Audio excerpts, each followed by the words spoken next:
Have you ever wondered what really happened in the moments after Jesus' last breath? It's a story that goes beyond the cross, a story filled with supernatural events that shook the world to its core. Here's the twist: while many focus on his death, few stop to think about the earth-shattering signs that followed. What if I told you these events weren't just historical but hold the keys to unlocking deeper truths about your life today? Intrigued? You should be, because what happened next changed everything. Picture this: the ground quakes violently, tombs burst open, and a thick, sacred veil in the temple tears from top to bottom. These weren't just random occurrences, they were divine messages, bold and impossible to ignore. Even the sky responded, plunging into darkness for hours. If creation itself reacted so dramatically, what does that say about the significance of this moment? And more importantly, what could it mean for you? It's not just history, it's a story that connects to your heart, your struggles, and your purpose.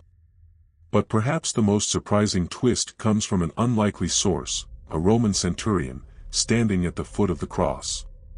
He witnessed everything and uttered words that still echo through time: truly this was the Son of God. His revelation wasn't just a statement, it was an invitation to see Jesus for who he really is. By the end of this journey, you'll not only understand these events but feel their impact in your life. Ready to dive in? Let's begin. The earth seemed to cry out in anguish the moment Jesus took his last breath. Imagine this: a sudden earthquake, powerful enough to split rocks, jolts the ground. This was no ordinary tremor, it felt like creation itself was mourning the death of its creator. The Gospel of Matthew paints this as a cosmic upheaval, a dramatic response to the most pivotal moment in history. Can you picture the fear and awe that must have gripped those witnessing it? The earth wasn't silent, it reacted, almost as if to testify to the weight of what had just happened. This shaking wasn't random, it symbolized a shift far greater than anyone could have anticipated. For centuries, the world lived under the shadow of sin and separation from God. With Jesus' death, that dynamic changed forever. The ground quaked as if to announce that the old ways of despair and brokenness were being torn apart, making room for something new. It's incredible how God uses even the physical world to point us toward spiritual truths. Think about modern-day earthquakes, how they disrupt, transform, and leave a mark. That's what this was, but on a divine scale. It wasn't destruction for its own sake, it was the world being reoriented around a new reality. The old was crumbling, and the foundation for redemption was being laid. Can you see the parallels in our own lives? Sometimes, the quakes we experience are God's way of clearing the path for transformation. And oh, how often we ignore the signs around us. Just as those present at the crucifixion may have struggled to connect the dots, we too can miss the meaning behind life's disruptions. Maybe it's time to pause and ask, what is God shaking up in my world? Whether it's a relationship, a career, or a belief system, these moments are often loaded with purpose, urging us to lean in and trust. But the story doesn't stop with an earthquake, it's just the beginning. What comes next is even more jaw-dropping: tombs breaking open, life overcoming death in the most literal sense. Stick around, because the resurrection power that started shaking the earth is about to burst into full view. Can you imagine standing in Jerusalem and seeing tombs breaking open? It's a scene straight out of a movie, but this was real. Matthew tells us that many holy people who had died were resurrected. Picture this: ancestors, prophets, or righteous individuals long gone suddenly walking the streets again. It's almost too extraordinary to grasp, isn't it? But this wasn't just a spectacle, it carried profound meaning. These resurrected individuals symbolized the power of Jesus' sacrifice. His death didn't just deal with sin, it conquered death itself. This event wasn't random. It was a loud, undeniable proclamation of victory. In ancient Jewish culture, death was seen as the ultimate enemy, separating humanity from God. By raising the dead, God was sending a clear message: death no longer had the final word. Imagine how those witnesses must have felt: awed, terrified, perhaps even confused. But for those with eyes of faith, it was a glimpse of what was to come, the promise of eternal life through Christ. It's fascinating how this event mirrors the transformative power we experience spiritually. When Jesus enters our lives, he brings dead things back to life, dreams we've buried, relationships we've given up on, or even our own sense of purpose. Just as those tombs open physically, our hearts and lives can open spiritually, making way for God's life-giving presence to take root. What's been buried in your life that needs resurrection? Here's something to ponder: the resurrected individuals didn't just rise and vanish. They entered Jerusalem and appeared to many. Think about what that must have been like: stories exchanged, faith rekindled, and hope restored. It's a reminder that when God works in our lives, it's not just for us, it's for others too. Our testimonies, like theirs, have the power to inspire and transform those around us. But the narrative doesn't pause here. As astonishing as the open tombs were, another event unfolded that was equally transformative: the temple veil torn in two. And what that signifies is a game-changer for how we approach God. Ready to dive into that? Let's keep going. The moment Jesus died, something extraordinary happened inside the temple. The veil separating the Holy of Holies was torn in two, from top to bottom. Now, this wasn't some delicate piece of fabric fluttering apart. This was a heavy, thick curtain, designed to keep people out. It stood as a literal barrier between God's presence and humanity. But when it ripped, it was as if God himself was declaring, "No more separation."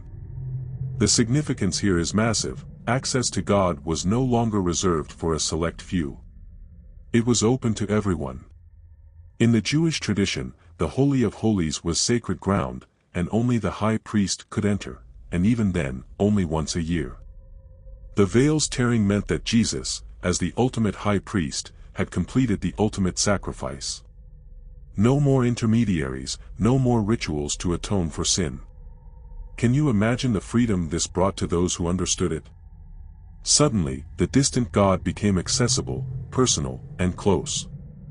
Think about that: no barriers, no conditions, just open arms. In a modern sense, how many of us still live as if there's a veil? We create barriers between ourselves and God, thinking we're not good enough, spiritual enough, or worthy enough to approach him.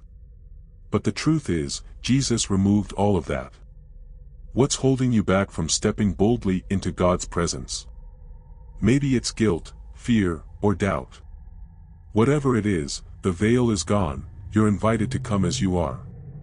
Here's a practical challenge: take a moment to reflect on how you approach God. Do you see him as distant or close? If you've been holding back, try starting with something simple, like a heartfelt prayer. Picture the veil torn wide open and walk into that space with confidence. It's a small shift in perspective, but it can change everything about how you experience your faith. But as powerful as this moment was, it wasn't the only sign of the crucifixion's significance. The veil's tearing was accompanied by another incredible phenomenon: darkness blanketing the land. And trust me, that darkness spoke volumes. Let's explore what it meant. As Jesus hung on the cross, darkness fell over the land for hours, an eerie, almost chilling phenomenon. This wasn't just a cloudy day, it was an unmistakable sign, a cosmic exclamation point. Imagine the sun fading away at midday, plunging everything into shadow. For those present, it must have felt like nature itself was grieving. This wasn't just a spectacle, it was deeply symbolic, echoing ancient prophecies and underscoring the gravity of what was happening. In Scripture, darkness often represents judgment or mourning. Here, it was as though the whole world was acknowledging the weight of sin being placed on Jesus. Think about that for a moment. He bore it all, every mistake, every failure, every ounce of brokenness.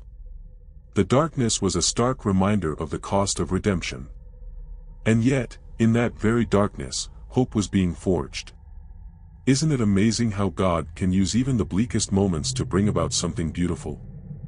This moment also invites us to reflect on the darkness we face in our own lives. Maybe it's a season of uncertainty, loss, or pain. It's easy to feel abandoned or hopeless when the light seems to vanish.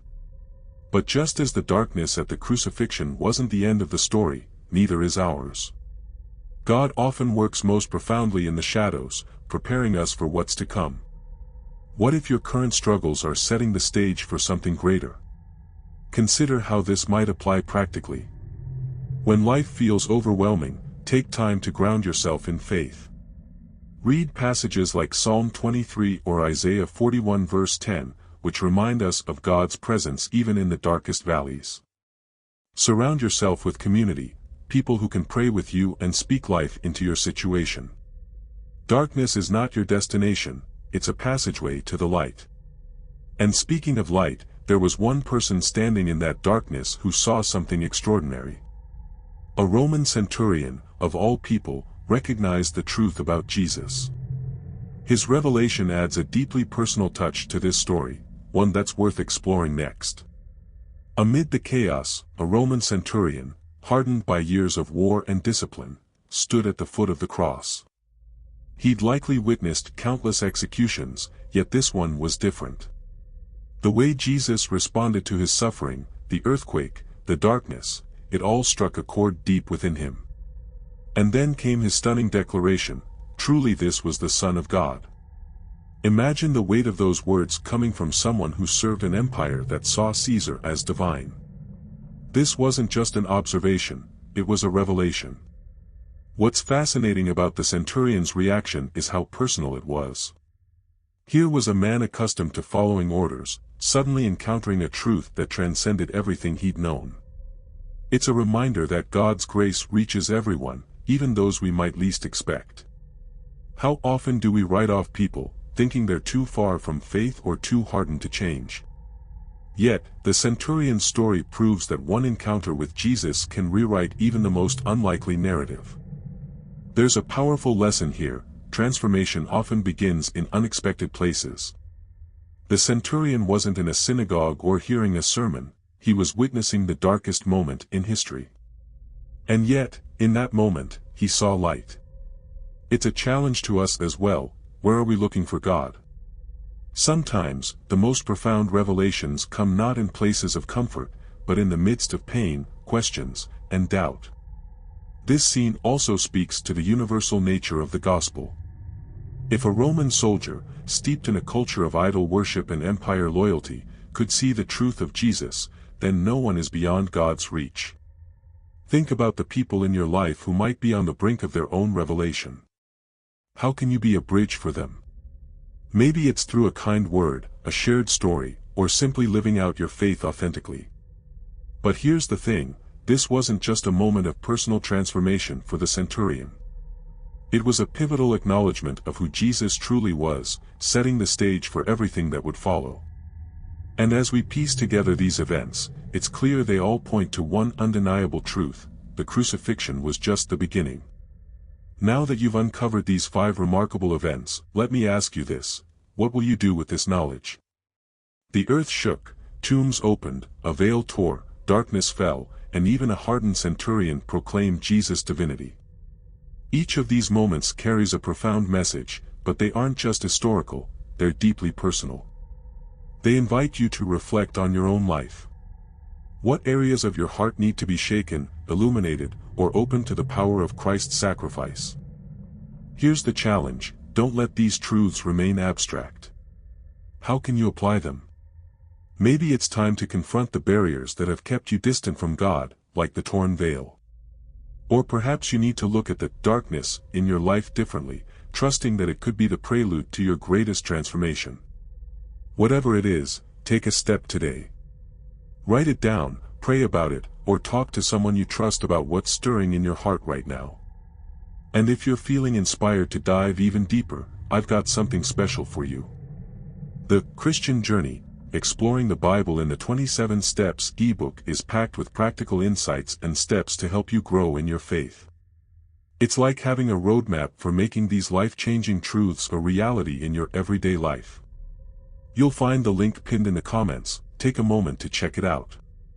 It might just be the tool you've been looking for to take your next step. Thank you for joining me on this journey. If this resonated with you, I'd love for you to subscribe to the channel and turn on notifications so you don't miss any future lessons. Together, we'll keep exploring the incredible truths of the Bible and what they mean for us today. And hey, if this inspired you, share it with someone who needs to hear it. Let's keep growing in faith, one step at a time.